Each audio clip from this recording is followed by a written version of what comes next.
غادي نجاوب هادوك الناس اللي كيسبوا واللي كيتشفاو في المنتخب وفي الناخب الوطني السيد وليد الركراكي من بعد الاداء السيء. كلنا متفقين على انه اداء سيء والخساره امام جنوب افريقيا. وبغيتكم تركزوا ليا مزيان على واحد التصريح قالوا الناخب الوطني من بعد المباراه.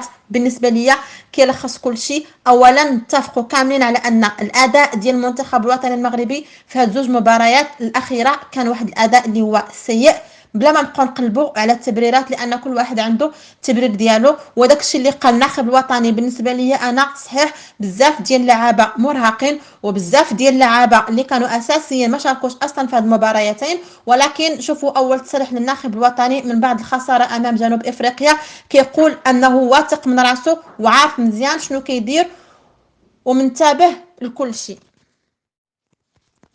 وبالنسبه لهذوك اللي كيتشفاو الاغلبيه كيقولوا واحد العباره هي فقنا من الحلمه. اي يا سيدي فقنا من الحلمه، ولكن هاد الحلمه ان شاء الله اللي فقنا منها باش غادي نبداو واحد الحلمه جديده. وعقلوا مزيان على هضرتي. هادوك اللي ملي كيخسر المنتخب وكيبداو كيسبوا وكيتشفاو وكيتنمروا، هادوك بالنسبه لي انا اغبياء، لان الاذكياء ملي كيكون عندنا المشاكل كيقلبوا على الحلول.